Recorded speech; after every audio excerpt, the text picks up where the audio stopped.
Պարոն Ռուբինյան, բարև ձեզ։ Մի ձայնագրություն լսենք, հետո քննարկենք։ Ալնելույա պատերազմ սեպտեմբերին, աղետաբեր պատերազմ։ Եթե քաղաքացիական պայմանագիր կուսակցությունը սահմանադրական մեծամասնություն չեմ ասում ընտրություններում աղթի։ Ոնց ուզում եք ինձ ասում եք 18 տվին գայր ասեի, հիմա ասում եմ, շատ ուղիղ ասում, չնայած հիմա այս մթնոլորտը նաև ասում եմ հանդարտ, որովհետև գիտեմ, որ դա իրողություն է։ Մենք ժողովուրդը ստանալու է սահմանադրական մեծամասնություն։ Ալնելույա պատերազմ սեպտեմբերին։ Փաստացի սահմանադրական մեծամասնություն չեք ստացել, նույնիսկ 50 գումարած մեկ չեք ստացել, հա, հիմա քաղաքական մեծամասնություն ձևավորված է, բայց ինչպես Նիկոլ Փաշինյանն է ասում, սահմանադրական մեծամասնություն չեք ստացել։ Պարզ հարց։ Արդյոք սա նշանակում է, որ մի ամսից լինելու է պատերազմ, ընդ որում ավերիչ պատերազմ, եւ մենք հիմա բոլորս գնանք մեր կասկաներ, բրոնիժիլետ հավաքենք, սպասենք պատերազմի, թե ուղղակի սովորական սուտ եք հայտնել տերորի ենթարկելով մեր ժողովրդին, դրանով փորձելով համապատասխան ձայներ հավաքել։ Ընդ որում ես ուզում եմ այստեղ չմանիպուլացնեք, ասեք, այ գիտեք, մենք նկատի ունենք, եթե ընդդիմությունը գա, անի այս քայլեր, այդ ժամանակ է լինելու պատերազմ։ Նիկոլ Փաշինյանը առավել քան հստակ, աներկբա կերպով ասում է, եթե մենք ուղղակի մեծամասնություն ձևավորենք, սահմանադրական մեծամասնություն չձևավորենք, լինելու է պատերազմ։ Ես ուզում եմ, որ դուք հիմա հաշվետու կերպով ժողովրդի առաջ նախ եւ առաջ ասեք, մեզ պատերազմ է սպասում, թե պարզապես ձեր հերթական սուտն է եղել։ Շնորհակալ եմ Տիկին Գրիգորյան, ափսոս ձեր հայտարարությունները հեռախոսից մեջ չեն պահում, թե չէ հենց հիմա կդնեին, որ դուք ասում եք, եթե Նիկոլ Փաշինյանը վերընտրվի, ես ազգային ժողովի պատգամավորի մանդատը չեմ վերցնի, ու շատ տարօրինակ է, որ դուք այստեղ եք եւ այդ հարցը ինձ տալիս եք, որովհետեւ եթե դուք հավատարիմ լինեիք ձեր խոստմանը, դուք ոչ նախորդ 5 տարին ստեղ կլինեիք, ոչ էլ հիմա, եւ ոչ միայն դուք, նաեւ հարգարժան պարոն Վարդանյանը, բայց ինչևից է, ես իրականում ուրախ եմ, որ դուք դժել եք ձեր խոստումը եւ ես ուրախ եմ, որ պարոն Վարդանյանը դժել իր խոստումը, որովհետեւ ես կարծում եմ, դուք երկուսդ էլ վատ պատգամավորներ չեք եւ ինձ բնավ տհաճ չէ ձեր հետ բանավիճելը։ Դե այդ մի քիչ չափազանցություն կլներ պարոն Վարդանյան։ Ինչ վերաբերվում է Նիկոլ Փաշինյանի, հա, իդեպ կարող էի կամ մատնանշեի ձեր նախկին հայտարարությունը, ըստ որի Ռոբերտ Քոչարյանը Ղարաբաղին դուրս է թողել բանակցային գործընթացից, այդ էլ կարող էի ձեզ խնդրել բացատրել ինչ նկատի ունեք դա ասելով, բայց իմ ասածը հետևյալն է, հարգելի գործընկերներ, բարեբախտաբար քաղաքացիական պայմանագիր կուսակցությունը ստացել է մեծամասնություն, ստացել է մանդատ կազմել կառավարություն։ Եթե դուք ուշադիր եք եղել քարոզարշավի ժամանակ, եւ սա ամենևին մանիպուլյացիա չի։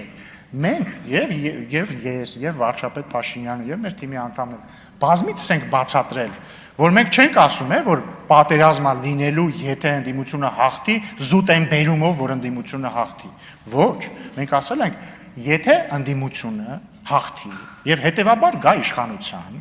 ընդդիմությունը իրականացնելու է իր ծրագիրը։ Եվ մենք ասել ենք, մենք տեսնում ենք ինչ է հայտարարում ընդդիմությունը, հիմա չկրկնեմ։ Եվ մենք ասել ենք, որ եթե ընդդիմությունը գա իշխանության եւ անի այն ինչ խոստացել է անել եւ հայտարարել, օրինակ վերանայել խաղաղության պայմանագիրը, վերանայել թրիփի շուրջ պայմանավորվածությունը եւ այսպես շարունակ, ապա դա ակնհայտորեն եւ անխուսափելիորեն բերելու է պատերազմի։ Ինչ վերաբերում է ձեր հարցին, հիմա ուղիղ պատասխան, ոչ սեպտեմբերին չի սպասվում պատերազմ։ Սեպտեմբերին չի սպասվում պատերազմ, որովհետև քաղաքացիական պայմանագիր կուսակցությունը ստացել է վստահ մանդատ շարունակել խաղաղության գործընթացը եւ մենք այն շարունակելու ենք եւ հաջողությամբ հասցնելու ենք ավարտի։ Այո, սահմանադրական մեծամասնություն չենք ստացել, ինչը կարող է մի փոքր բարդացնել խաղաղության ապահովման մեր գործը, բայց ամենևին չի կանխի դա եւ մենք Ես կարծում եմ, որ մեր ստացած մանդատը լիովին բավարար է խաղաղությունը անշրջելի դարձնելու համար։ Շնորհակալություն։ Արձագանք։ Պարոն Ռուբինյան, ինչ խոսք Սերդար Քլիչի հետ ձեր դիվանագիտական շփումների փորձառությունը ձեզ տվել է որոշակի հմտություններ հարցերին շրջանցելու տեսանկյունից, պետք է գնահատել, ինչը լավ է։ Մյուս տեսանկյունից իմ հետ կապված իմ հայտարարությունները, հետո դրանից հետո գործողությունները իմ եւ մեր ընտրողների հարաբերությունների տիրույթում են։ Այդ ձերը, երբ որ դուք մի ամբողջ ժողովրդի սպառնացել եք պատերազմով, ես վստահ եմ, որ բազմաթիվ են ընտրախախտումների հետ մեկտեղ էական նշանակություն ունեցել այս պատերազմի վախը, տերորը ժողովրդին։ Ընդ որում, սա նաև բարոյական հարթության վրա է, ինչ առումով, որ այն ժողովուրդը,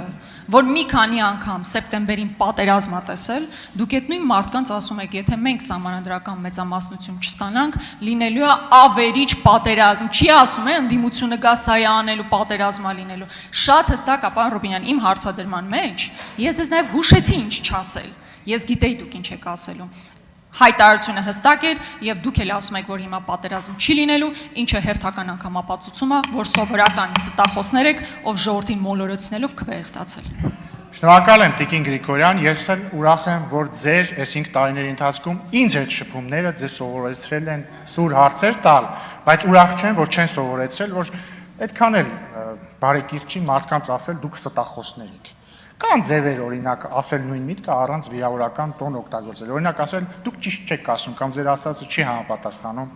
ճշմարտությանը։ Եվ ինչ եմ ուզում ասել, Տիկին Գրիգորյան, ձեր ասածը չի համապատասխանում ճշմարտությանը, որովհետև կրկնում եմ, բազմիցս քարոզարշավի ժամանակ մենք ասել ենք, ես առնվազն 3 անգամ ասել եմ, որ մենք չենք ասում, որ եթե ընդդիմությունը հաղթի, ինքնաբերաբար պատերազմ է լինելու։ Այդ ձեր